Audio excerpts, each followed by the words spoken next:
Good evening, good evening. Cheers to you. Welcome to the Dominance Academy. This is Mr. Justin, your professor for the evening. Drinking myself some Harlem Blue Hectic IPA.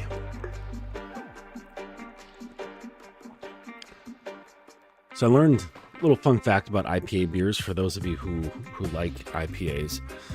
I was visiting this farm and in Pennsylvania, and they had like all their little wares out, breads and vegetables and all sorts of things they were selling to people who were coming through. And this guy, they brew their own beer, and so the guy was just talking about their brewing process, and they made an IPA. And he started telling me about, the story behind IPA beers. And it's interesting how we've grown to like them. And the thing is that long time ago, before refrigeration, beer was just stored in wooden casks. And you had to consume it quickly, otherwise it would grow mold. And obviously that's a problem, especially with shipping. And so especially when you're shipping beer from like long distances, such as in India. And so he was telling me the story about how they were doing this, and someone had the bright idea of putting extra hops in the beer. And because when they didn't do this, the beer would spoil. And someone put extra hops in the beer, and it arrived to Europe, and they got the beer, and it's extremely bitter, the way, IPAs are. And the reason being is because of all the extra hops. But hops acts as a natural antibacterial or antimicrobial or something like that. So while they got their beer and it was really bitter, compared to like, I don't know, the ales or whatever that they were used to, or mead or whatever the fuck they were drinking back then, they had their beer and it wasn't spoiled, so they could get drunk. So it was just out of necessity. It wasn't like, oh, this really tastes good and that's why we're going to make it. And they just kept it going despite refrigeration being developed. And now we have a culture that enjoys beer that's been overhopped. So cheers to that. The things born out of necessity. So tonight we're going to talk about desire. Specifically the desire to be desired. Shout out to you guys in the chat. Peace to Uncle Guns for throwing up all my links. Appreciate you. And what's up, Phil Brad? Yeah, so the desire to be desired, and then we're going to talk a little bit about assertive communication. All right, because I know you guys with nice guy disorder have a difficulty with assertive communication. So we're going to talk about that.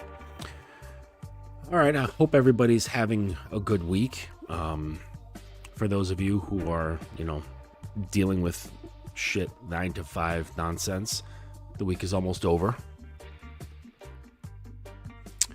Yep, week's almost over, and I don't get days off. I coach 7 days a week. Sometimes I'll take a Sunday off. But yeah, I don't really get days off. So if you're thinking about being an entrepreneur and thinking that it's great, you live, eat, breathe, and shit work.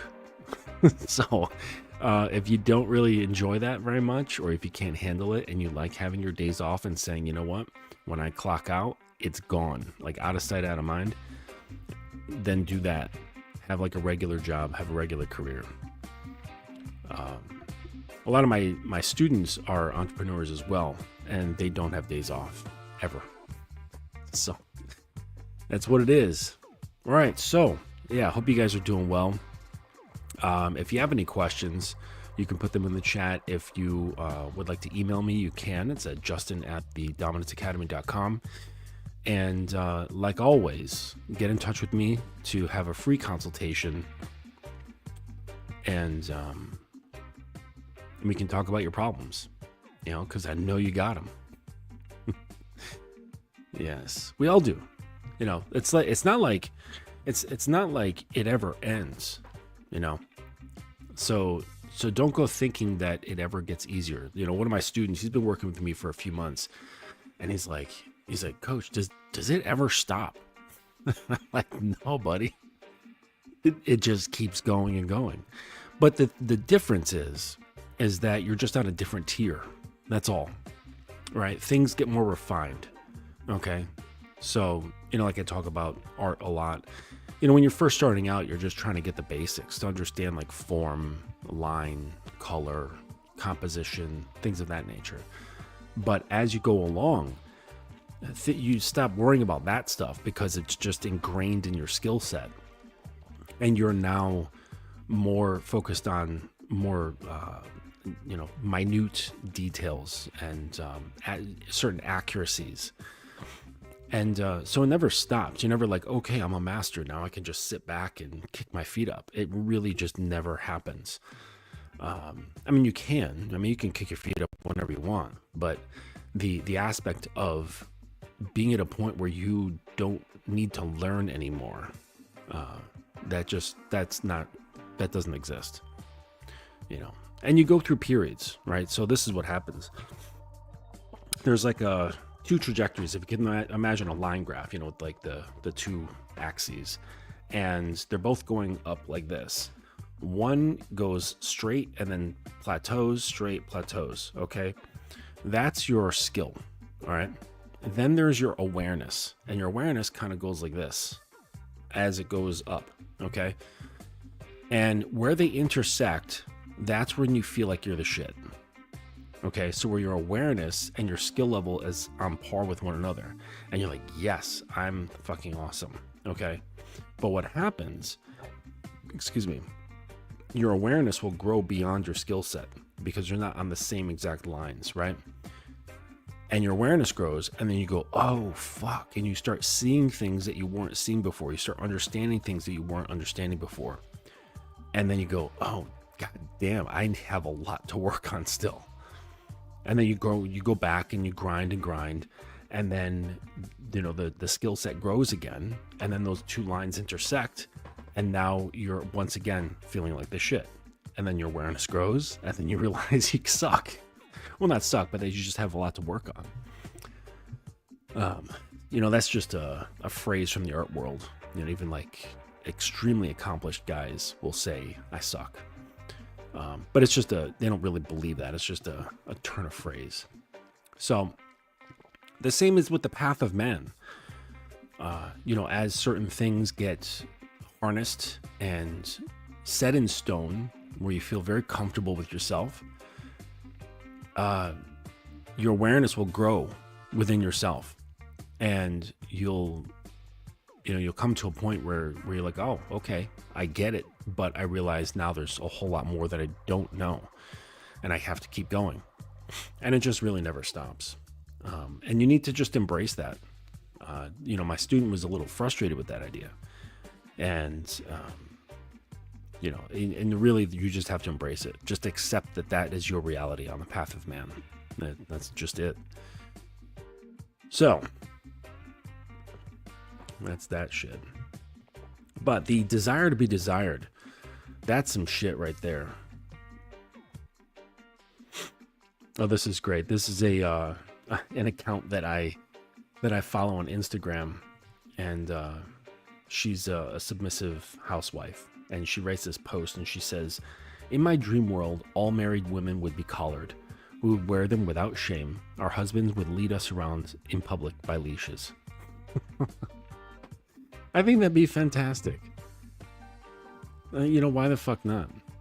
But would it lose its specialness, if everybody was like that? I don't know. Kind of like in that movie, what was it, The Incredibles, where the bad guy, he wanted to give all this tech to people so that they could have, so-called superpowers. And he said, and then when everybody's super, then nobody will be, right? Because that's just the average.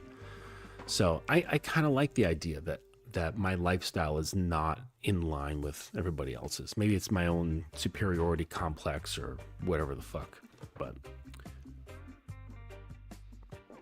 I like knowing that there's just small pockets of people that understand how I live. But anyways, so the desire to be desired. This is a big trap, right? And it's something that you don't really think about too much. It's something that operates on the surface very much. It's not a, well, I guess it has its tendrils that go down into the deeper depths, but the desire to be desired will get you into a lot of trouble. And it's closely linked with nice guy disorder, because there's a sense of need, wantonness, right? And this can make you do all kinds of dumb shit. It really can. It really can make you do dumb stuff. And and women have it too, right? But for some reason, it just kind of fits well with them. I don't know. Maybe you guys could answer that. But there's an innateness, and maybe that's just the faulty viewpoint of my lifestyle, where I just see this making sense to me. But I see the innate submissiveness of women. So if I come across a woman who's needy, or who is desiring of attention, of who is begging for my energy or my time or my attention or my dick, like, I don't really look down on that. It's nothing. Like, I'm happy for her. As long as she's like the woman. I mean, if with me, sure, and if it's another woman with some other dude, I'm hoping that he's not abusing that shit. But but there's something kind of gross when you think about a guy operating this way. It's a little bit sickening. And I draw this picture sometimes. Imagine a woman on her knees begging for a man, and then imagine a man on his knees begging for a woman. It's just gross to think about the guy on his knees begging for a woman. And I think a lot of women would agree that the woman on her knees is sexier, right? They would say, yeah, like the woman who's down on her knees is totally sexier than the man on his knees. But anyway, so I don't think that it's terrible. I think it makes sense. I think it's natural for women to have this desire to be desired. It's just part of their nature. They don't want to. I don't think it makes sense for a woman to have her cup full where she doesn't need. I think it's part of their nature. I think the need is also the same place that gives them the ability to give and to nurture. I think like all that stuff comes from the same place. I don't know. You can give me your thoughts on that. But I think it comes from the same place, right? And I was talking to my girl about this concept of like form and void, right? It's a thing that pops up in Buddhism a lot. And I think women are represented by the void, and men are represented by the form. And this is why we work so well together. Like, I mean, ideally speaking, or perhaps on like that energetic or theoretical level. Sorry about the sirens if you can hear those. But with that formless void, there's like a need to be filled. There's a need to be filled, and if there's no control in there, if there's no sort of discipline, then you can get into all sorts of stuff where the woman is endangering herself by having like a very high level of craving to fill that void, and it's not a thing to criticize, right? Like it's not like they're broken or some shit. Like I'm saying that it's part of their nature. It's part of their nature to be filled. And you can see it in the physiology as well. Like the womb is just, it's empty space, right? And that's not to say that there's anything wrong with that. That's just the truth of the matter. And, men, we penetrate, we go into space, we fill space, right? We push into space with our energy, with our efforts, our words, our actions, all sorts of things. So,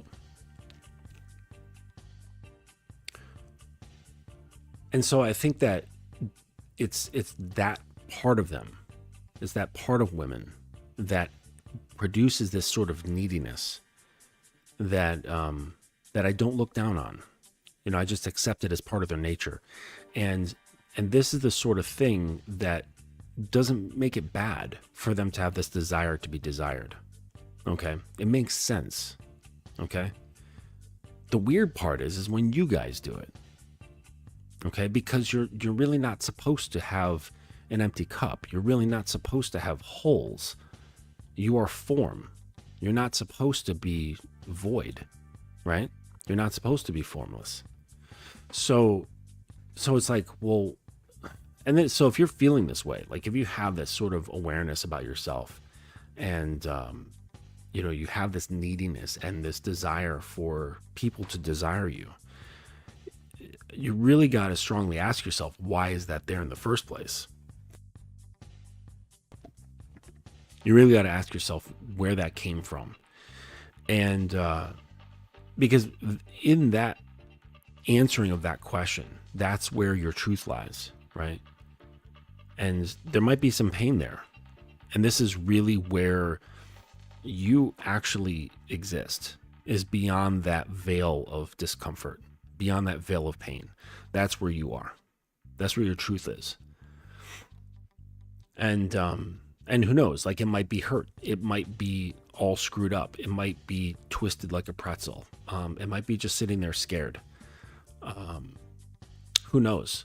But the fact of the matter is that beyond that pain, and beyond that discomfort is who you really are. It's just sitting there unnurtured. That's all. Okay. And it takes work to get into that space, right? That's why it's helpful to have a coach to kind of guide you there, because, in the words of Alan Watts, it's sort of like trying to pull yourself up by your own bootstraps. It's sort of like a conundrum, because the one who is doing the or the one who is being examined is the examiner. So that's why, self-inquiry and this sort of stuff without guidance can be a little bit tricky. Okay. It takes a certain type of mind to really get into it on your own. And it could, for all intents and purposes, take forever, right? This is why monks will spend decades just sitting around, right? Doing, chants and, sitting around doing chants and prayers and rituals and all that stuff for years and years and years on end, right? To get to a place that, I bring guys within 6 months. So it's like, because we don't have time. We don't have that kind of time. We really don't. I don't know, maybe you do, but in terms of my self-development, I don't have that kind of time. So it's important to, take this stuff seriously, right? It really is. It's very important to take this stuff seriously.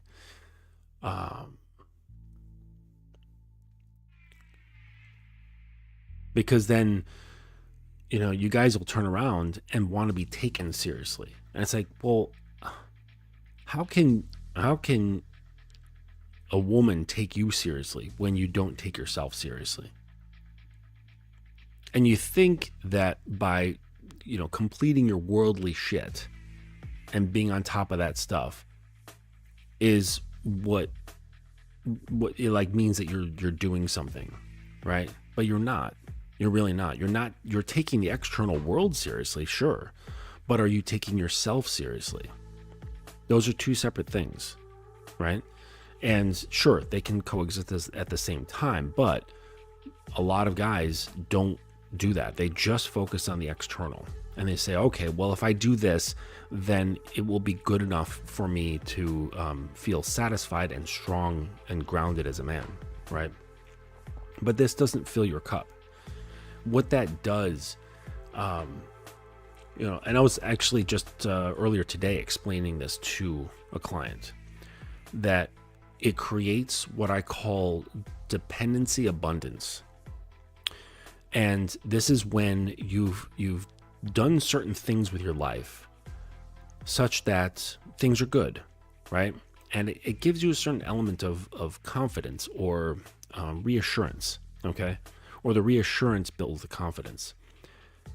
And this can give you a sense of abundance, right? Or a feeling of abundance, especially if there's women involved.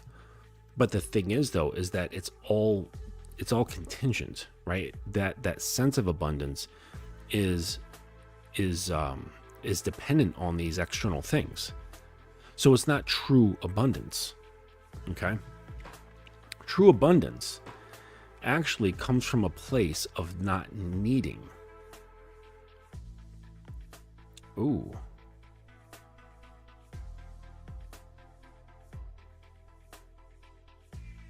Okay. Sorry, just somebody put me onto a stock I should look into. Okay, so okay, wow, that's performing very well. All right, so anyways,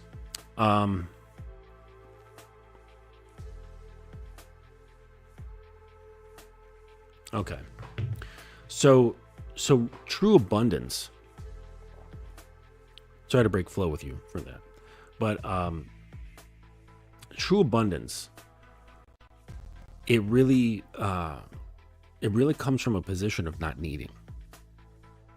There's when you're truly abundant, like within yourself, and by that I mean that your cup is full of self. It's not a self that's acquired through identifying with certain things outside of you. It's acquired through identifying things within you. And so that cup gets full. That is being abundant, all right? Such that nothing outside of you, including women, when you either acquire these things or get some, energy from them, let's say attention, right? Say attention from women, either like physical or verbal or, ocular or whatever. It doesn't really do anything to you. It doesn't do anything when it comes in. It doesn't do anything when it goes out. It's nothing there to disturb your cup, okay? And so that means like whenever a woman is, say, in your life, or a number of women, and they're giving things to you, such as their time, their attention, their curiosity, their bodies, their love, their respect, whatever it is, it's just extra, okay? And it's like kind of like when you fill a glass to the rim, and then you can always like fill a little bit more, okay? And that's called like surface tension. And there's surface tension on the water, and it actually has a little bit of a hump to it, and it's extended beyond the upper limits of the glass. That extra bit is what women can give you. And if it goes away, if you were to take like a knife or something like that and just kind of scrape off that bit of water on the top, the cup is still 100% full. And this is really where you want to be. This is the ideal position, the absolute ideal position to be in, okay? Because if it's all full from self, no one can take anything from you, all right? If circumstances change, then they don't affect you. Because your emotions, your self-concept, your the sense of stillness, what you mean to yourself is not attached to any of those things. It's not attached to a woman, okay? And the ironic thing is that before you get to this position, you'll think that in coming to this place that I'm talking about is going to cause harm, like going to cause like emotional harm to the self. This is what I've gathered from guys who are still afflicted with the nice guy disorder. And that this letting go, right? Because in order to fill your cup, right, you need to make room. And in order to make room, you have to let go of women.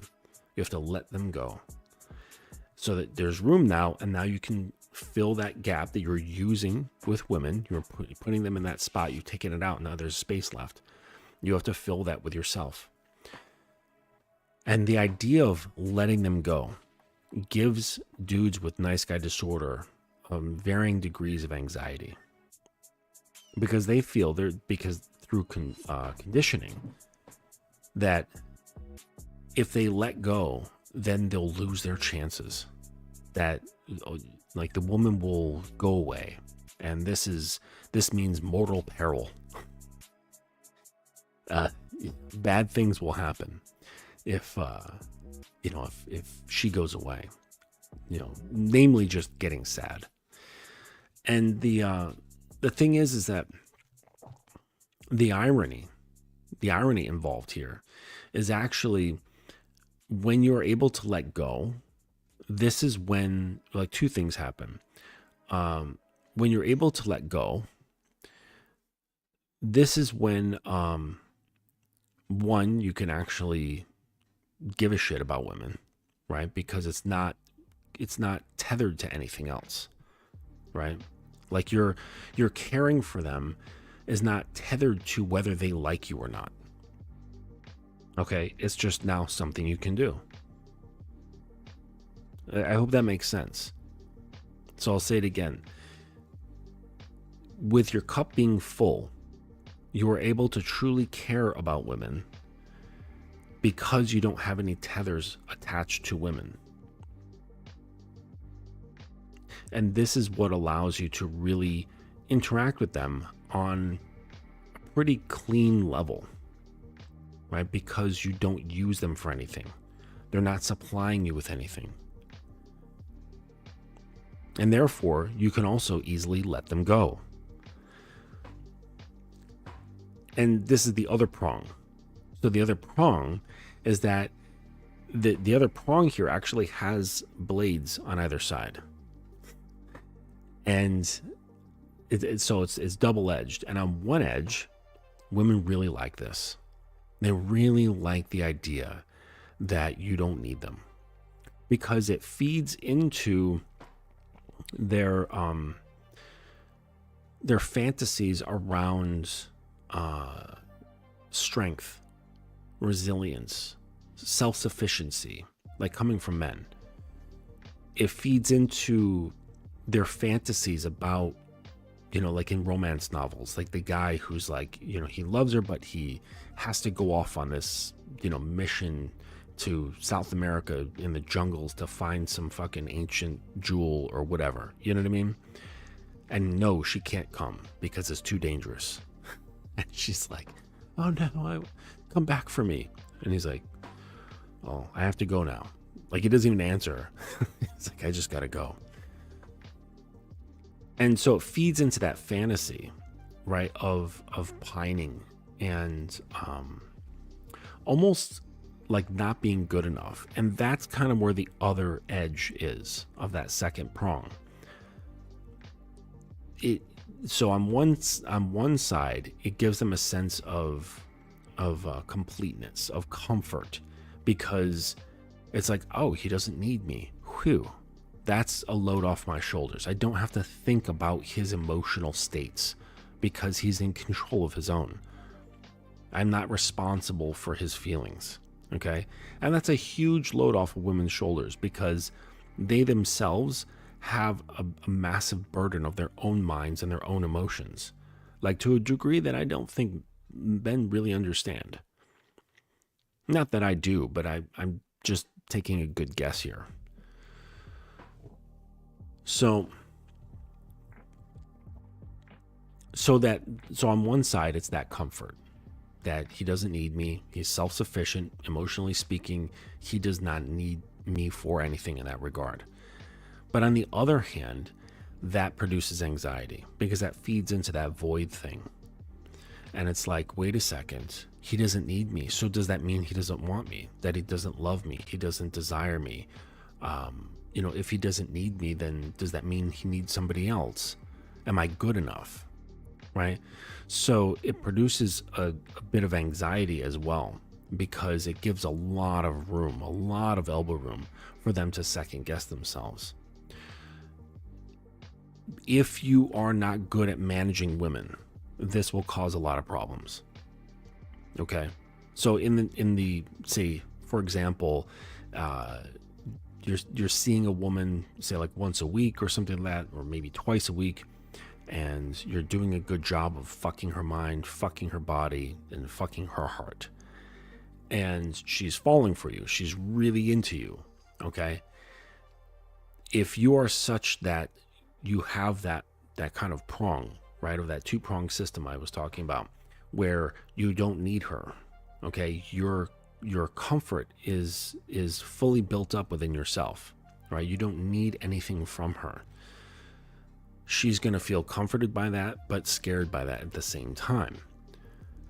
So then you're going to have, and this is going to produce a certain, like, varying behaviors and words and things of that nature, where that anxiety is going to cause her to say certain things to you, perhaps in the form of comfort tests to see if you give a shit.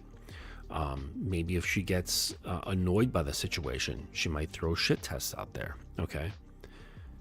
There's a lot of guys, they'll say like, oh man, like if a woman shit tests you, like fuck her, it's disrespectful, just end it and toss her in the garbage. Right? And certainly you can do that if you want to. But know that if the woman has a high connection to you, has a high desire for you, she's got strong feelings for you, these shit tests are more so her own internal coping system. It's part of internal management, right? She's just trying to cope, because being in the abyss with all of these strong feelings and this openness and this vulnerability, it's very unsettling. Okay. No, I'm not telling you guys you need to give a shit, because you don't need to. Really, it's only if you want a woman in your life and that woman is following your rules and your protocols and your preferences and understands your needs and desires and works towards those things. Okay. Then you can choose, okay, do I want this woman to be my woman? Am I interested in taking on that responsibility? And, and if you are, then great. Now you can manage that fucking shitstorm that happens in their brain when they've got a very high interest and desire for a guy, and that vulnerability and that openness is there. Okay. The thing is that I think people interpret vulnerability as something negative. Okay. Like it automatically means pain. It doesn't. Okay. Vulnerability is just extreme openness, which means that anything can happen. Okay.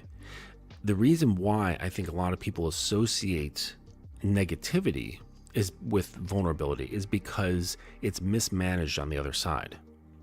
So when a woman is open and vulnerable to guys who typically don't know what they're doing, because most guys don't know what they're doing, this results in harm. This results in psychological and emotional harm. So that's when, make this happen a few times and the woman starts thinking vulnerability equals pain. I'm not going to be vulnerable. I'm not going to want to allow myself to get that close to a man, right? And this is where all these reactions and these habits get formed, okay?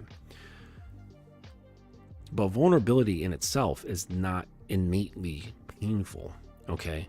All it is just openness, extreme openness. So if you have it within yourself, the desire, and then also the skill to manage thoughts and behaviors of another person who is very interested in you, which means it should be easy provided you know what you're doing. Okay. Because the more open someone is, the more suggestible they are, the more coachable they are, the more they will listen to you. Okay. Because they want to stay with you. All right. So she's extremely open. You then can guide and manage this situation, guide and manage her internal dialogues, guide and manage her emotions, guide and manage her behaviors, such that this vulnerability can stay open and not cause harm, not cause her discomfort or pain or fear. Okay, because those feelings are the antithesis to vulnerability. It causes things to close up. All right. And that's when the armor comes on.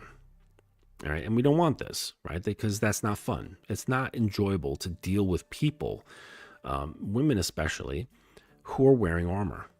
It sucks. It's boring. It cause, like, if you choose to engage, you'll find that you exert more energy than you need to. Okay.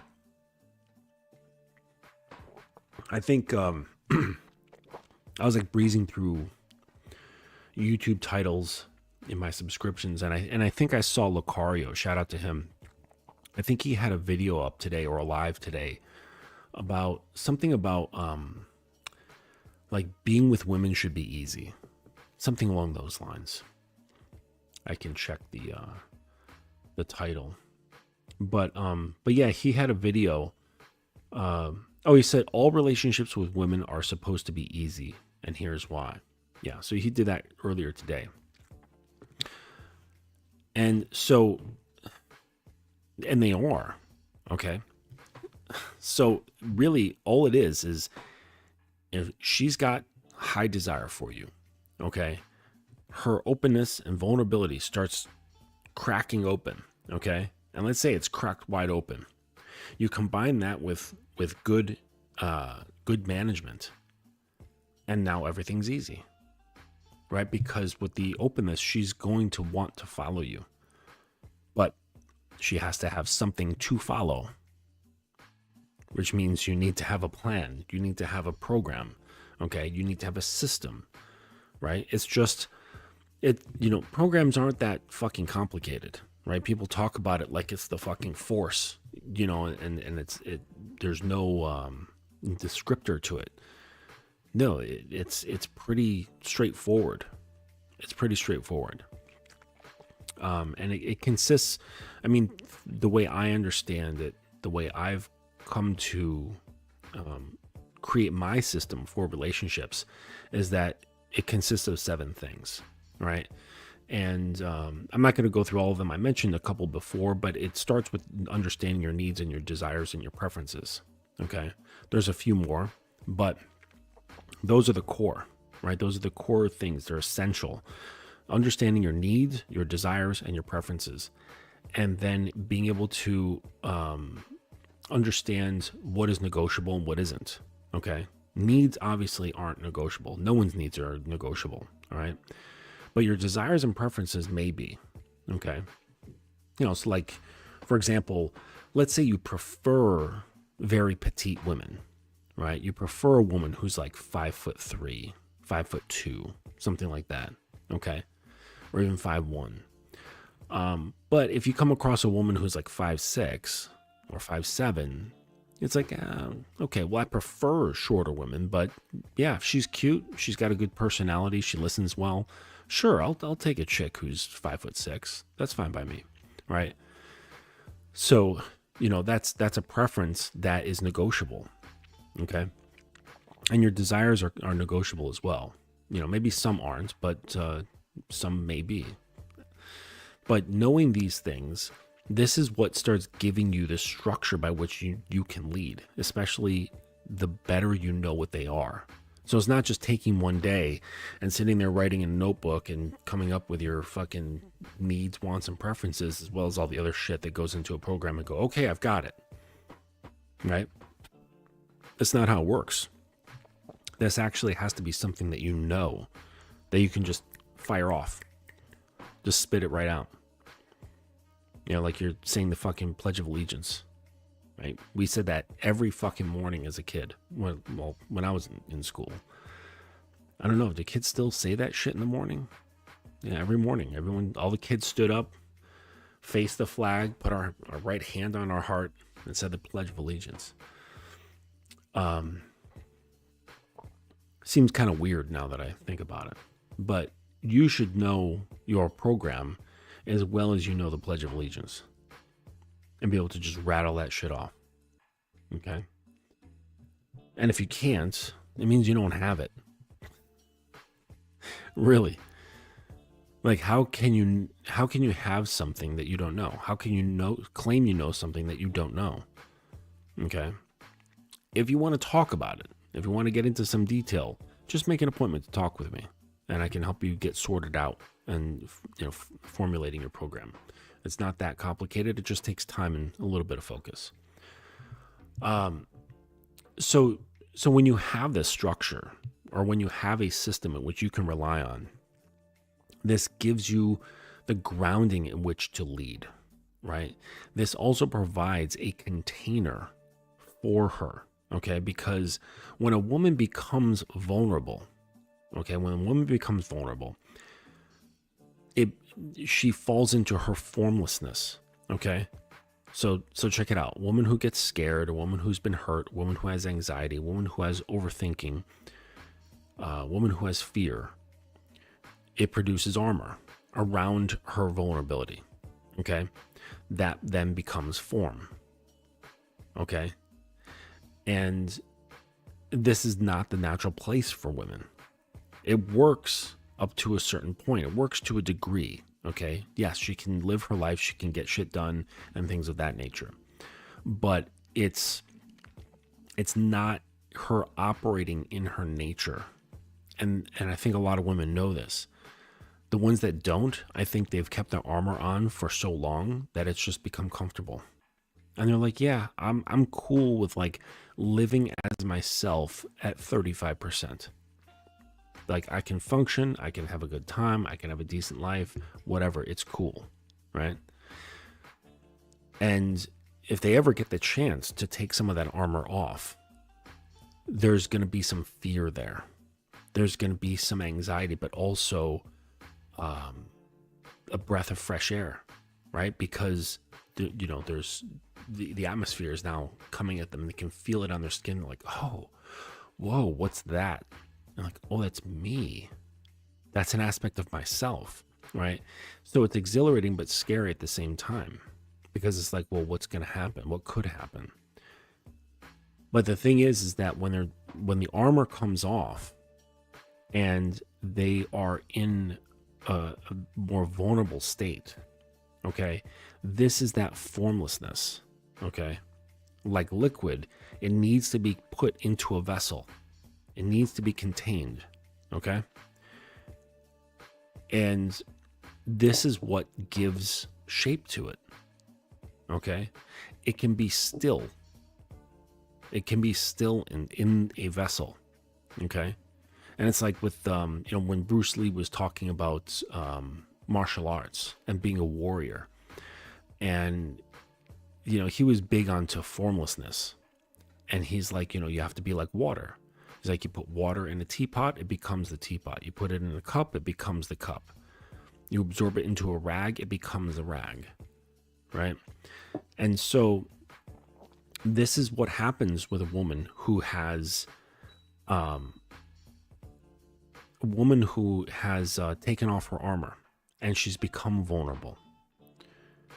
But in order for this to function well, you as the man have to have a container for her to go into, okay? Sure, this obviously applies to long-term relationships, but not necessarily so, okay? Because some of you guys, you're young or you have no desire for long-term relationships. You're like, I like having these short-term relationships. And you know what? That's fine, okay? That's absolutely fine. The container doesn't mean that it needs to be an all-the-time thing, okay? It just means that when she's spending time with you, when she's interacting with you, she feels safe. That liquid has a place to be. And there's no fear involved, right? And I think this is what really, really kind of like drives women crazy, is because they want to have this. They want to be able to be contained, which allows them to relax and allows that liquid to become more still. I don't think it ever will be fully still, okay? And I don't think I would want that either. But when it becomes more still, it's like they want it to just be there. But like, you guys don't either care or have the wherewithal or the skill to deal with it. And then what's funny is because that's what makes things difficult. Like going back to Lucario's title there, that's what makes shit difficult. It's difficult because you have no container, you have no management, and you have no system by which to manage from. And this causes drama. This, because if she really likes you and she starts opening up to you and she becomes vulnerable, she allows herself to become vulnerable to you, she's looking for something that's kind of grounded to settle into. And if you don't have a system, a container, management, a program, whatever, this produces even more anxiety. And this is where you get bitterness, right? Because you start fumbling around. You're like, a lot of fucking, I don't know what to do. I just wanted to smash, right? And then this is what she gets. She's like, fuck, like I allowed myself to open to this guy. And then all he wanted to do was fuck, right? And the thing is that she's only coming to that conclusion, not because you just wanted to fuck, because if that's all you want to do, that's totally fine, okay? You don't have to like protect this woman or make her your woman or whatever, okay? It feels this way to her simply because you don't have management skills. You don't know how to manage and guide a woman's emotions. And you might be thinking to yourself, well, fuck, she's a grown woman. Why do I have to do that to a perfectly fine grown adult? Okay, women are not men. Get over it. They do not operate the way we do. They don't. They just don't. And that's double-edged as well. It's like, that's what can be annoying about women, but that's also what makes women wonderful, is that they don't have this. Okay. Sorry, let's just, pardon me for just a second.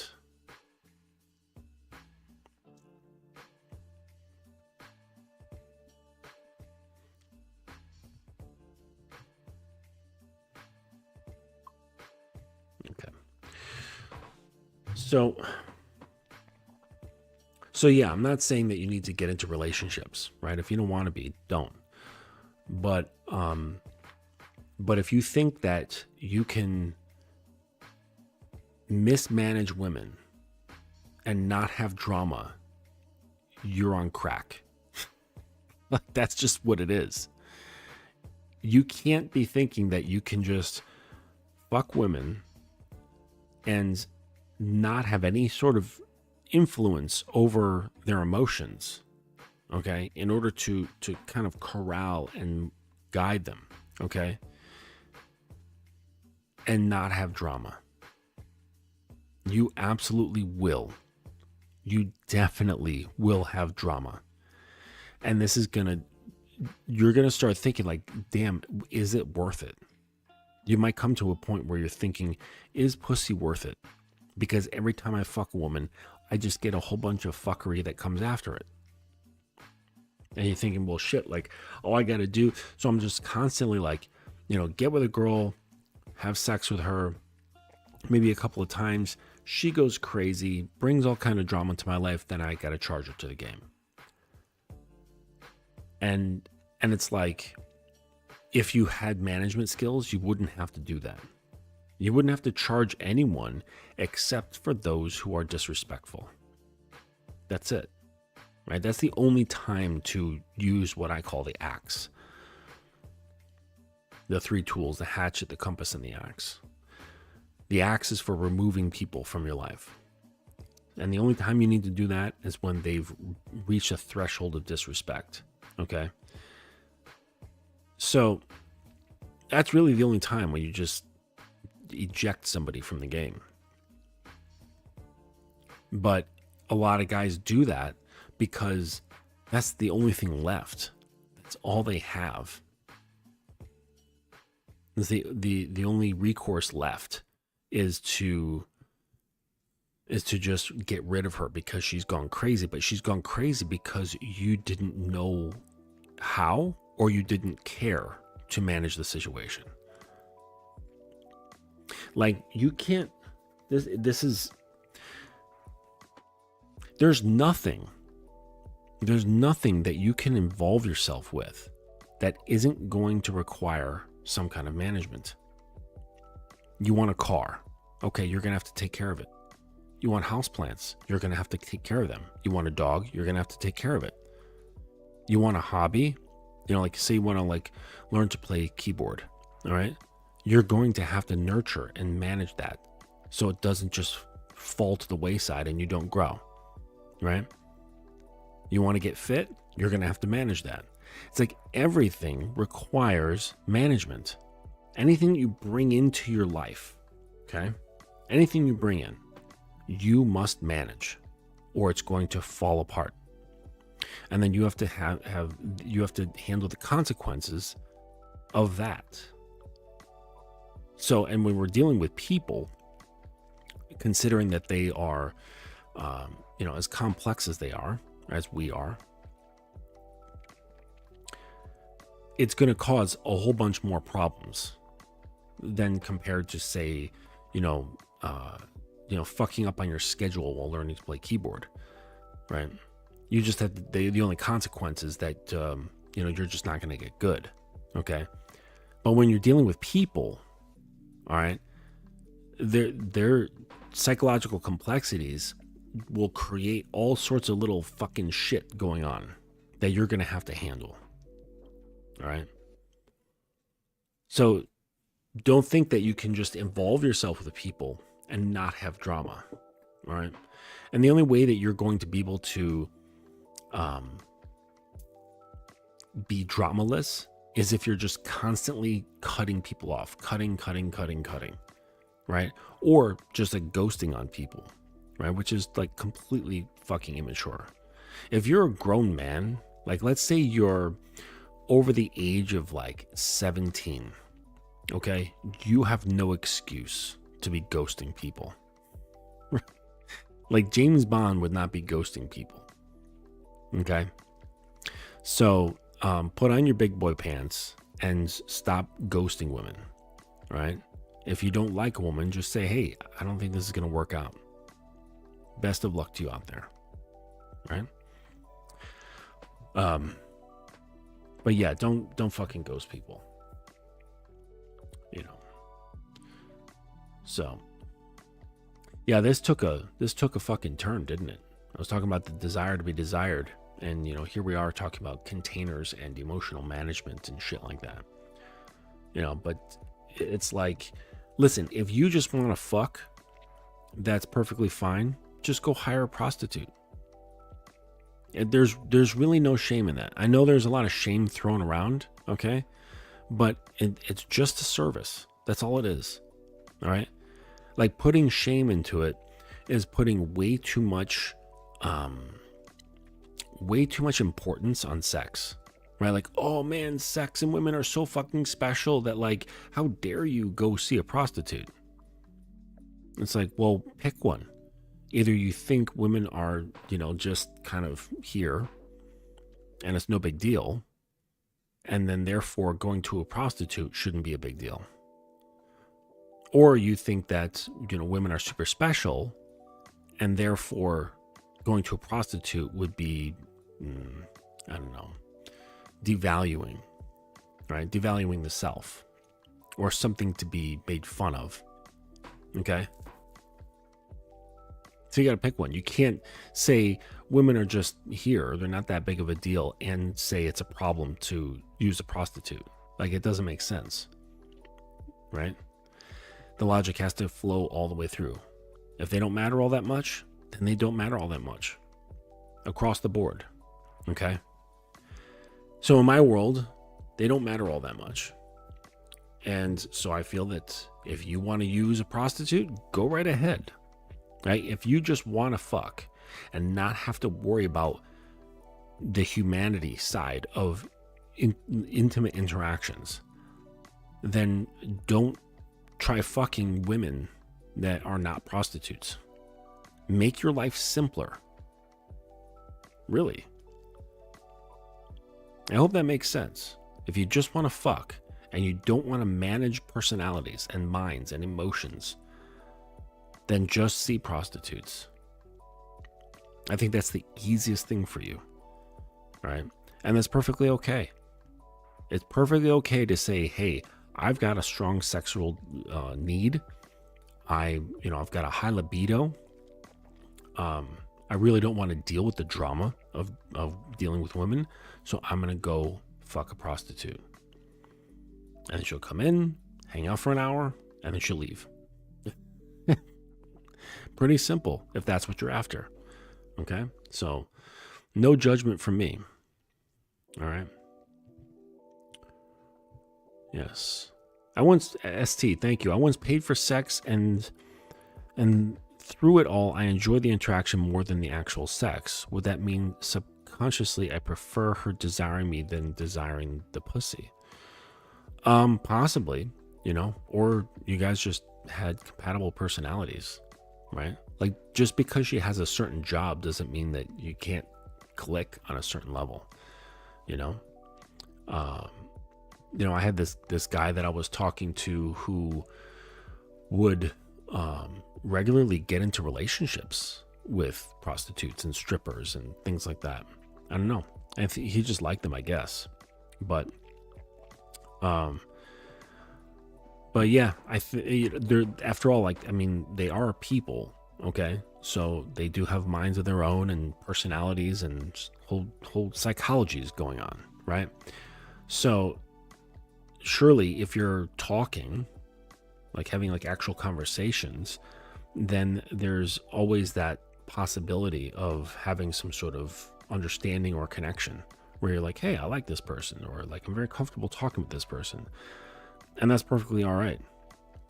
Honestly, I don't think that they would mind at all if you, phone them up or, sent her a text or an email, or I don't know how the fuck you connect with hookers, but, and you're like, hey, Sandra, I'd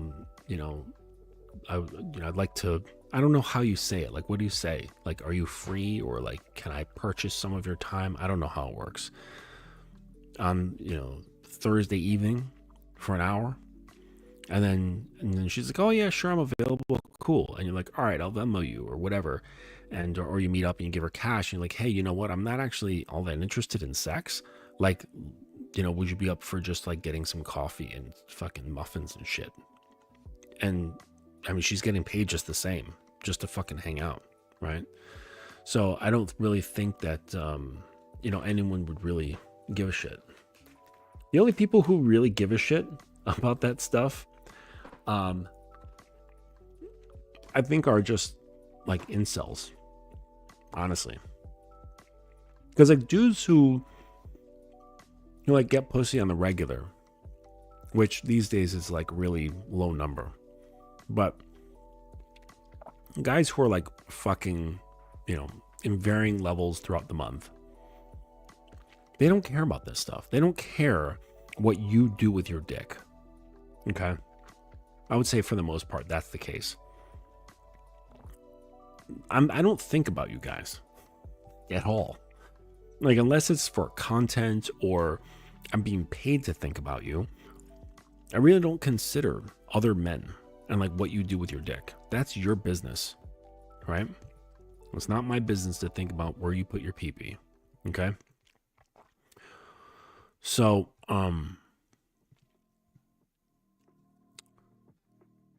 yeah, so you shouldn't really worry about it too much.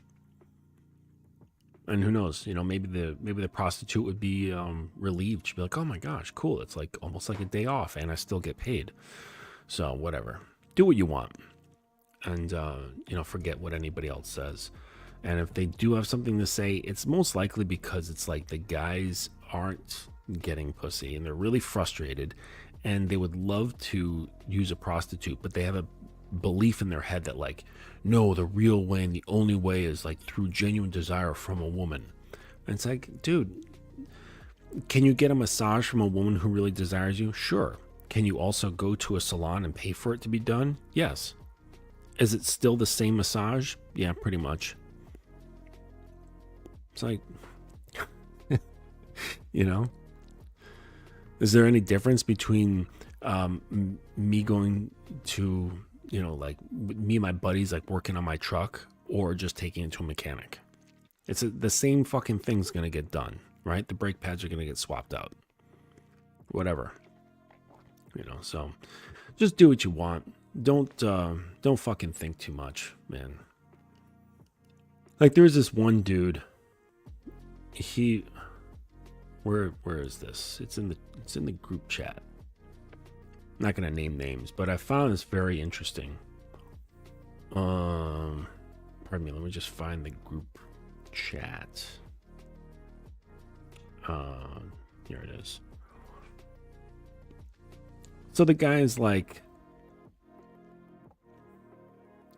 it relates to thinking about like other people, like what other people are doing, what other people are thinking, and shit like that. Let me just get to this question. Thanks, ST. I don't mind. I love it. So, you can ask away. But I just tuned in some time a bit. How would I go about desiring myself more sexually? Or am I seeing it with the wrong mindset? Desiring yourself sexually? I don't know what that means. Like wanting to fuck yourself? I don't know. I don't really know what that means. I don't mean to laugh at you, but I don't know what that means. Well, so this guy was like talking about how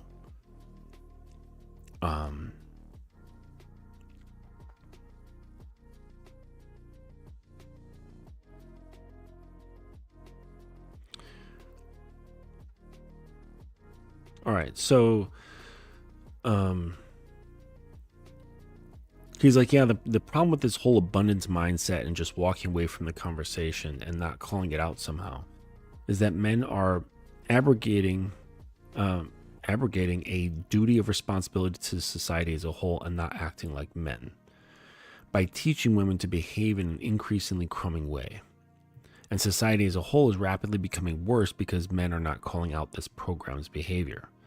So the whole 6 foot tall, 6-pack abs, 6-figure salary, 666 devil thing was implanted into the minds of young women through a means of control called social engineering. And it was instigated by a group of dark occultists, as proven by Mark Passio in his long recent podcast series on women and what he calls the unholy feminine, neo-feminism, and the satanic epi-eugenics agenda. Like what? And he says Mark Passio, or Mark Rochar, was a high priest in the Church of Satan and other similar organizations and used to be approachable, but has become extremely angry these days because the social engineers are winning. But we men in general are permitting a means of divide and conquer, setting normies, men and women against each other by not acting like men and just accepting this crummy behavior online. My calling women out about just dropping conversations may not be the easiest response, but just walking away because of an abundance mindset is giving women permission to no longer behave like women.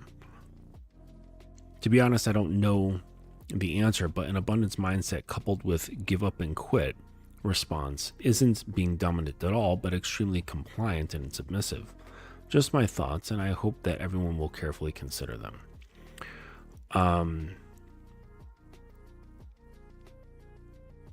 Yeah, so This is the sort of shit that your where your brain can go. There's so many places that your brain can go when you're not focused on simply filling your own cup with self-worth. Okay? You start looking for reasons, right? So say, I guess, like he was talking to a woman and she stopped talking to him. Okay? And this got under his skin. And then he's like, well, I want to call her out for this poor behavior. And this poor behavior is due to social engineering, all started by this satanic cultist guy. And it's ruining the fabric of society. And guys are just going along with it. And women are just going along with it. And it's ruining everything. Okay.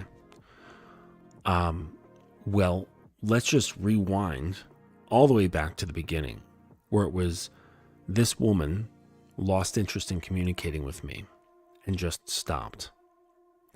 This hurt my feelings. That's where it stops. Because the very first question that comes into play is, why? Why is her expressing her free will something that causes you pain? Her showing a lack of desire for you, why does that cause pain? That's the real question, not whether a fucking satanist cult has created social engineering. That's irrelevant. Whether it happened or not, you're still sitting there in pain because some girl won't pay attention to you and doesn't want to touch your pee-pee. Why does that bother you so much?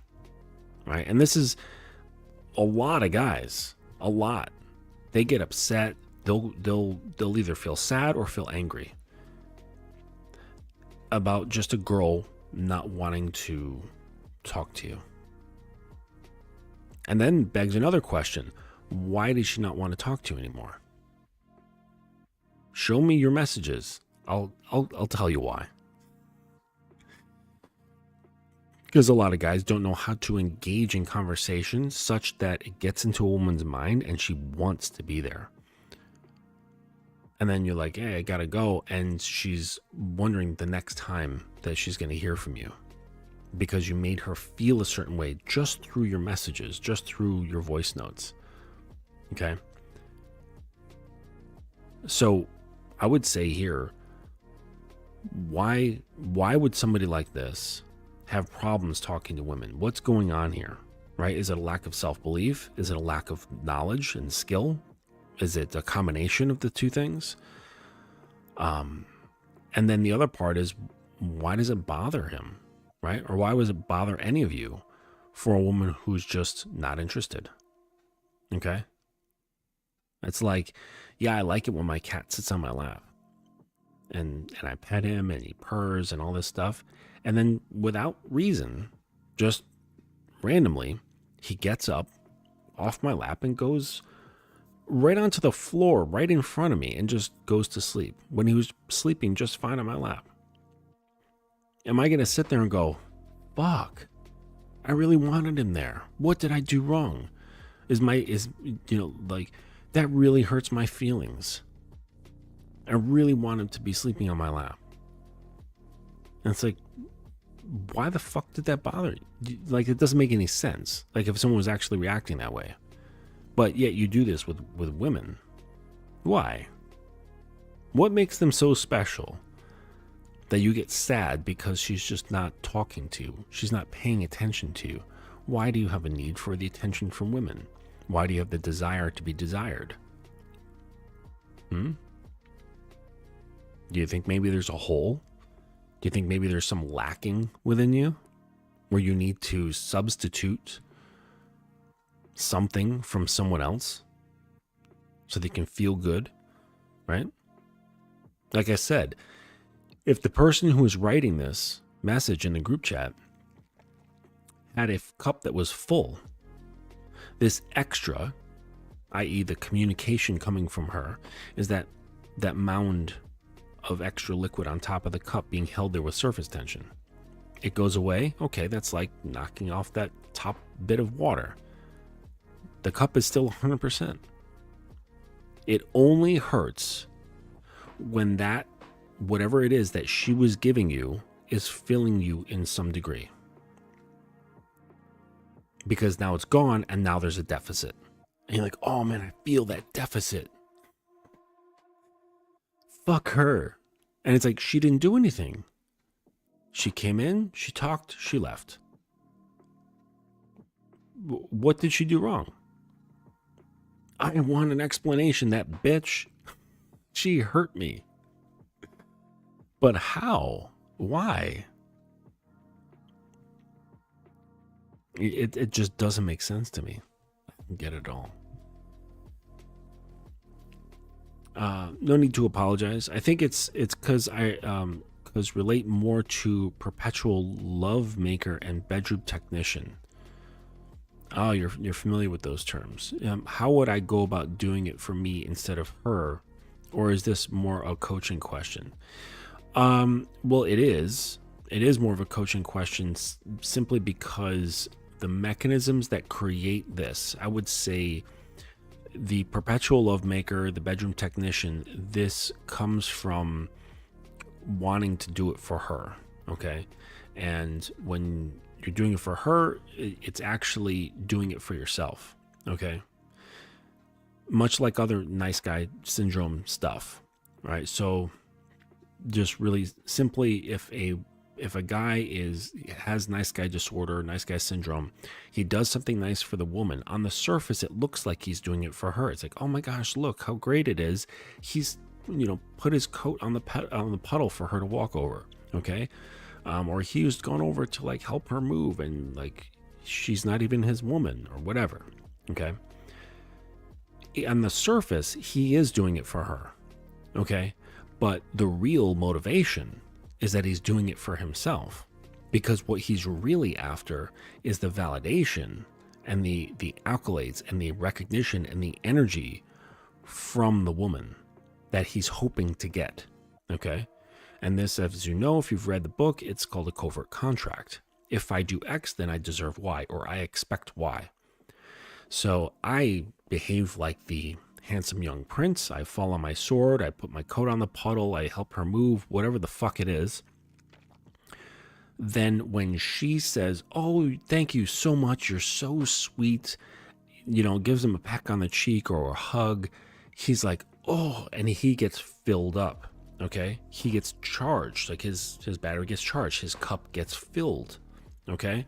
And now he gets charged up and he feels really great about himself. He just got high off of her, because dudes with nice guy disorder are drug addicts. They're just like drug addicts. And so what they'll do is continuously do other things to make sure that they get that drug and to avoid not getting it. So doing things that create approval and avoiding things that create disapproval.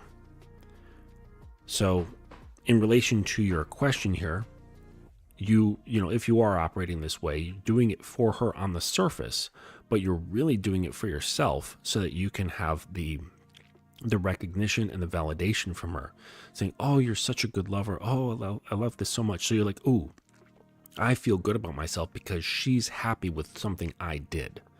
And that has value to me. Okay. Now, to break that off, to disassemble that, that's where coaching comes into play, because it's like rewinding. Well, this is now indication of a larger thing. Okay, this is just like the tip of the iceberg, and you start going beneath the surface, and it's like, oh shit, like now we start talking about your parents, we start talking about your upbringing, we start understanding your first sexual experiences, where you created this self-concept of this codependency, of being codependent on the energy that you receive from women. And where did you learn to make this into something that fuels you, that fills your cup? Okay. And that's a long discussion that can sometimes last weeks or months. Okay. But yeah, good question. Yep. Yeah. Thank you, Guns. But yeah, Steve, just grab a free consultation. We can just kind of get into more detail, but anytime. So it's like a lot of these things are just as complex. It really is. It's funny. It's like all the pathways and shit that are leading up to the path of man. It's like you're going through like a field or a jungle or something with a machete. And there's no pathway. You're just cleaving your way through the environment, like looking for a fucking way out. And it's so complicated because there's like vines and leaves and branches and bugs and, you know, puddles and fucking all kinds of shit, right? And then you get out onto the path and it's like so much more simple. And like, oh, fuck. Like, so this is how I should be thinking. This is how I can be living with peace. Like, I don't have all this shit that I have to constantly like hack through, okay? But the thing is that a lot of you guys are living in that jungle and have been for so long that it's really comfortable there.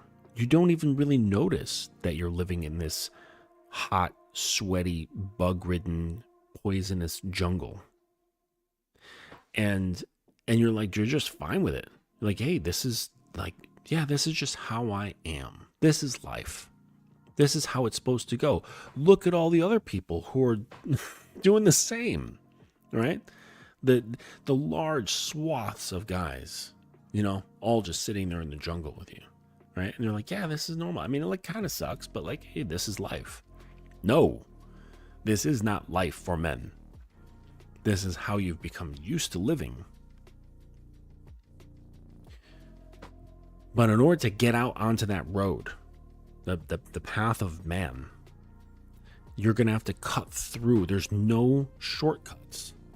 There are no shortcuts. You cannot cheat this thing. Okay? You cannot cheat your way into it.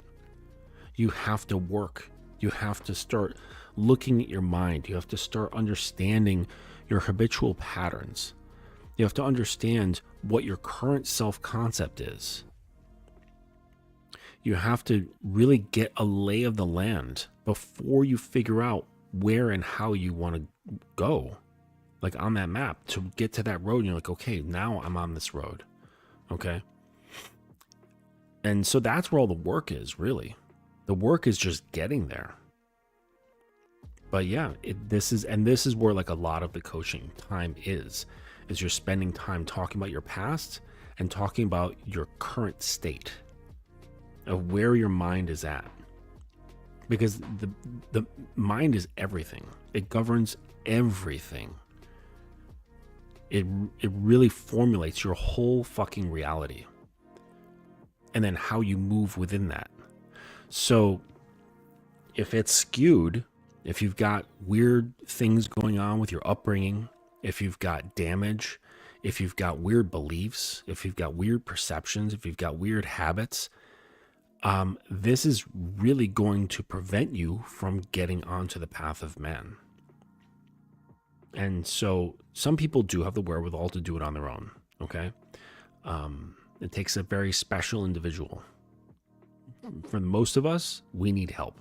We need someone from the outside telling us what to do and how to do it. And then you just fucking start working like every day. Just start fucking grinding on that shit. You know, because you've got 10, 20, 30, 40, 50 years of this kind of conditioning. Okay, and it's no fault of your own. It just has to do with your parents, your religion, your government, your community, you know, all sorts of stuff that you absorbed as a child and as a young man without your consent, right? It just kind of got pushed in, or you slowly absorbed it. And that's just what happens, okay? So in order to kind of analyze that stuff and take out what you need to take out, it just takes time and work. And so That's where a lot of the time is spent. And then you get onto that path, you're like, oh, fuck. Like, and as you get closer and closer to that path, you get on it, you feel lighter and lighter and lighter. And this lightness is that stillness that I talk about. That lightness is peace. We don't get bothered by fucking anything. Nothing. It's just calm in here. It's calm. And then it's like, okay, well, on this path, where do I want to go? Why and how? And then it becomes a creative endeavor. And so, well, what do I want to do? I've got a client who straight up just tossed his whole life. Not tossed it, but he put it down. Let me just say that. He put down his whole life. And, he had a great career. He was, a lot of things were just going well for him, And then he was just like, you know what? Fuck it all. I'm moving to Brazil. So he quit his job. Didn't re-sign his lease. Put his car in storage. And he's like, I'm fucking gone. I'm going to Brazil. And because he got it to that point where he's like on the path and he's like, okay, what do I want? And you can't really get to that point of that clarity, of giving to have the space, okay? Because space is clarity, okay? In order to have these thoughts, that aren't tainted, okay? Because if you've got nice guy disorder, when you say, what do I want? It's going to be contaminated by the disorder. All right? This is why it's impossible for you to lead if you have the disorder. You cannot influence because the influencing is already being influenced by the nice guy disorder. It's going to be contaminated, and this is what you're going to give to a woman. Right? That's why it's really important to get this shit out of your system if you have it. You really, really do. Okay? And sometimes it's going to be like playing a game of whack-a-mole. And it's just going to keep popping up, and you just got to keep at it until it fucking stays down. Everybody's different. Some people are just like, they can just draw the sword and whew, it's cut off. It's done. Okay? And, other people have a harder time with it. But regardless, whether it's easy or difficult, it must be done. Then you can start moving, really. You can start moving with actual purpose that's not tied to what you do, okay? Because I'll let you in on a little secret. The male human has only one purpose, and that is to become a man. That's it. How that looks is different, okay? How that actually shows up in the world, okay? That's up to you, all right? But it's to become a man. That is your purpose. It's not to fucking do whatever, like Doctors Without Borders or fucking starting a nonprofit or, I don't know, coming up with a great invention that changes society. Like, that's not purpose. Those are great things to do. Like, by all means, have your dreams and do the things that you want to do in the world. But your purpose is to become a man, to become self-actualized, a self-concept that is designed by you, that you can stand on proudly. This is going onto the path of man. And if you're spending time, like that message that I was repeating to you guys, if your mind is like out there thinking about, society this, and news bitches are up to no good, and this is why marriage rates are like this and divorce rates are like that, and look at all the women on OnlyFans, and look at it, they should be ashamed, and this is blah blah blah, and like, let me watch this podcast where they're like, shaming women for doing this, that, and the other, and oh my gosh, and blah blah blah blah blah, like all that bullshit. Okay, you're never going to get there, because this is your mind being tethered to all of those things, like the long cord from the spaceship to the astronaut. You have all these connections to all of these things outside your mind. And what that does is it draws energy down those lines into these other worlds. The world of criticizing women on podcasts and this fucking Satanist cult who's doing social engineering or whatever. Like, all of that shit is just pulling energy down those lines into them and not focusing on yourself. You have to cut these lines. Pay them no mind. Okay, so let's say there is a cult that is doing social engineering. What the fuck are you going to do about it? Unless you are planning to assassinate them, which, I don't think any of you guys are, or any of you guys will, because honestly, you don't care enough. And you don't have the wherewithal and the grit to be like, you know what, I'm going to just be a killer. And I'm going to end this shit. I'm going to fix this social engineering. No. That's like less than 1%. So it's a waste of time. That's what all that shit is. It's a huge fucking waste of time. Okay? And you'll get lost in it. Some of them do. Some of them get completely lost in that stuff because it engages the emotions, especially the things where the guys are sitting there, like, what's that one podcast? Whatever podcast, he's followed the same model. A couple guys sitting there, girls come on. Some are cute, some are not, some are weird or whatever. And then they grill them with questions, make them look stupid or what have you. Okay. And it's like that produces a certain emotion over time. Okay. And emotions are very, very powerful, right? If they can be engaged within you, right? It can make you do things. It can start by engaging emotions. You can alter perception, you can alter belief, and you can alter behavior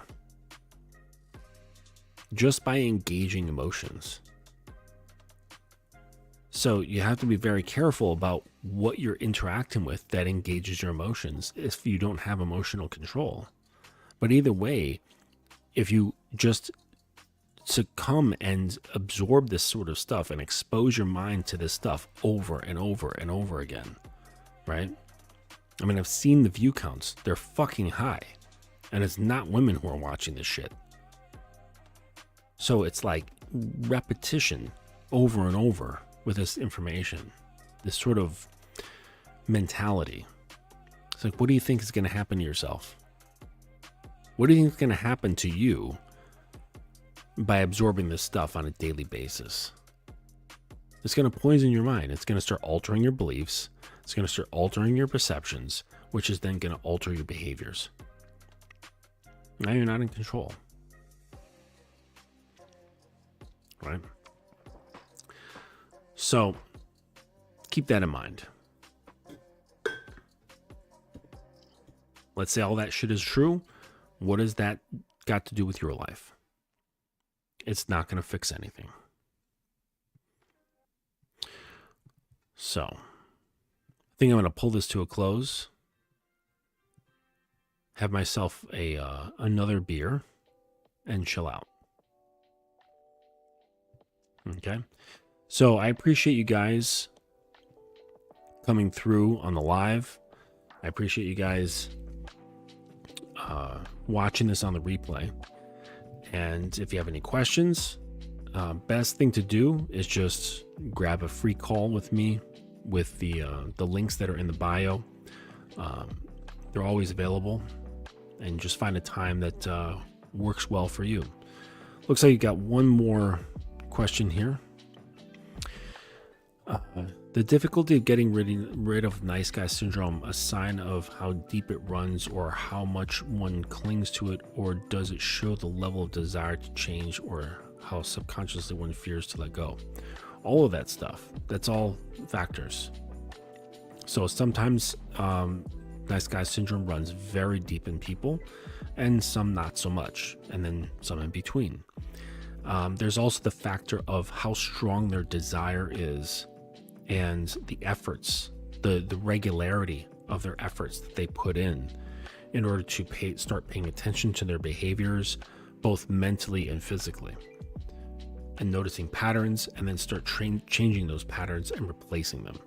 So, it's kind of like, with coaching, it's like what you put in is what you get out. Okay. And then that's also affected by what you're coming into it with in the first place. So either like a very severe problem or a light problem. But either way, you're going to have to do work. So, but yeah, ST, just book a call. And that goes for anybody else who has questions they want answered, or if they just want to, talk shit. I don't care. Use your time however you like. So, that said, I'm going to bid you a good evening, and I appreciate you joining me here. Oh, and also grab a copy of my book, How to Be a Fantastic Lover. It'll definitely change your bedroom skills for the better. It won't make you a man. It'll just make you a better lover. So with that, I bid you a good evening.